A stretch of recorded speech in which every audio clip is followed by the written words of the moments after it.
नुआ जो अबिका जो पोजिशन रे अबिका अच्छी अंगनवाड़ी सिचुएशन जोटा अच्छी आपन गोटे बहुत बड़ा गुरु दायित्व दिखाई तो या ऊपर आपन कौन कहते चाहते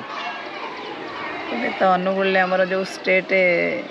कॉन्फ्रेंस ही थिला तो से मत गोटे नुआ दायित्व दिखाई निश्चित ये गोटे गुरु दायित्व आ जो घड़ी संधि मुहूर्त दायित्व दिखाई आमर तो नवेम्बर 22 रे जो आंदोलन स्टार्ट होता नवेम्बर 21 रु जनवरी 3 तो सरकार जो आम सहित गोटे सरकार सहित आमर ये होता जे आलोचना होता से चीफ सेक्रेटरी निजे आमको गोटे लिखित प्रतिश्रुति देइथिले आउ जेहेतु आम सरकार पाखे दाबी रखी तेणु सरकार को भी सम्मान जनइबा आमर दायित्व आ कर्तव्य दृष्टि आम तांकर लिखित प्रतिश्रुति को ग्रहण करी आमर आंदोलन को आम स्थगित रखीचु आउ सेथिपाई जो अनुगुल रे आमर कॉन्फ्रेंस है से गोटे निष्पत्ति नियाला जे प्रतिश्रुति देले आम बारंबार लेटर सरकार को दौचु किंतु आम सहित बसी आलोचना करने कौन दिन आमको डाकू ना जोटा आम कर्मी सहायिका भितर गोटे असंतोष देखा देछि आउ संगठन उपरे से माने गोटे रोष रखुचंदी जे कहीं संगठन कर्मकर्ता सरकार संगे आलोचना करूना सेथिपाई आमे 30टा जिलार समस्त ब्लॉक पदाधिकारी जिला पदाधिकारी सेक्टर लेवल पर्यंत समस्ते सेठी उपस्थित थिले तांकर मतामत नहीं आ मतामत नहीं आमे अगस्त 28 रे सरकार पाखरे पुनर्बार आमर दाबी को उपस्थापन करिउ बोली गोटे प्रस्ताव रखा होता समस्ते सर्वसम्मति क्रमे ताको अनुमति प्रदान करथिले सेथिपाई आमे सरकार को दाबी पत्र देइथिले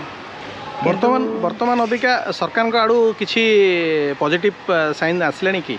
हाँ खुशीर कथा गोटे वर्तमान ये टिके 20 मिनिट्स पूर्वरु निजे विभागीय अंडर सेक्रेटरी फोन करथिले जे मैडम आपण जो लेटर देइछंदी आमे पाइछु आउ आमे आपण को दाबी उपरे निश्चिंत भाव में गुरुत्व आरोप करी आपण को दाबी उपरे आलोचना सब बड़े आमर चली तेणु आपण मैंने आसतु कहीं आपण मैंने से आंदोलन को ओह्लैबे आमे आपण सहित बसी आलोचना करी ए विषय समाधान करने को चाहूँ सेथिपाई आउ जेहेतु आमर प्रेसिडेंट तांकर हेल्थ कंडीशन फैमिली अच्छी से जेहेतु गाँव को जाइछंती तो आज संभव हो पारानी से आम सोमवार दिन तांको सहित आलोचना करने दिन 4टा बेले मीटिंग गोटे रखाई। दीदी गोटे क्वेश्चन ओडिशा रे जो सैलरी दौरान 7500 दौरान यहाँ ओडिशा रे इंडिया रे सब अदर्स पार्ट रे जो अच्छी सब अच्छी अदर पार्ट रो कंडीशन अंगनवाड़ी वर्कर्स कंडीशन आउ ओडिशा वर्कर कंडीशन भितर डिफरेंस कौन अच्छी नहीं देख ओडिशा रे एबे तो जहाँ आंदोलन होता जहाँ अच्छे एबे तो एमपी सरकार निजे आमे जोटा आम सरकार पाखे प्रस्ताव रखीलु जे आमे रास्ता को महिला माने आमे आमको रास्ता को आसिया भल लगुनि तेणु गोटे कंडीशन ने करंतु प्रति वर्ष गोटे इनक्रीमेंट हिसाब से बढ़ई देले आमे आउ रास्ता को आसबुनु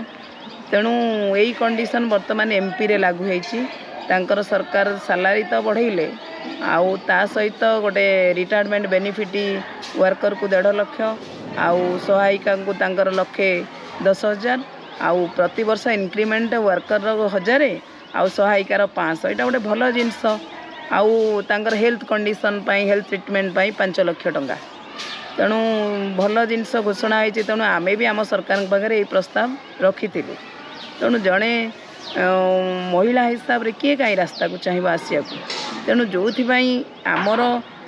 एभली काम चाप आम उपर दि जाऊँगी आउ आजिर समाज रे बजार रेट जहाँ गोटे 7,500 अंगनवाड़ी कर्मी आ गोटे 3,750 टंकार गोटे सहायिका चलवा केते कष्ट आपण मैंने भी अनुभव करें तेणु सरकार पाखे से आमे दाबी रखुलु दाबी कौन सरकार पाखे आमर गोटे प्रस्ताव देइथिलु जेहेतु सरकार आमर तेणु से भी आमर कथा बुझीपारे आउ विचार करेंगे बोली आमे भी आशा रखीलु तेणु सरकार जदि आशा को आमर पूरण करेंगे आमे भी सरकार पाखे कृतज्ञता ज्ञापन करूँ यहाँ हूँ आमर सरकार पाखे आमर गोटे प्रस्ताव आउ तेणु आमे भावुँ आम सरकार भी ये गोटे भल जिनस चिंता करेंगे आउ जो दाबी अच्छी ता उपरे ଗୁରୁତ୍ୱ ଦେଇକି ଆମ ଦାବି ଗୁଡ଼ାକୁ ପୂରଣ କରିବା ବୋଲି ଆମେ ମଧ୍ୟ ଆଶା ରଖିଛୁ।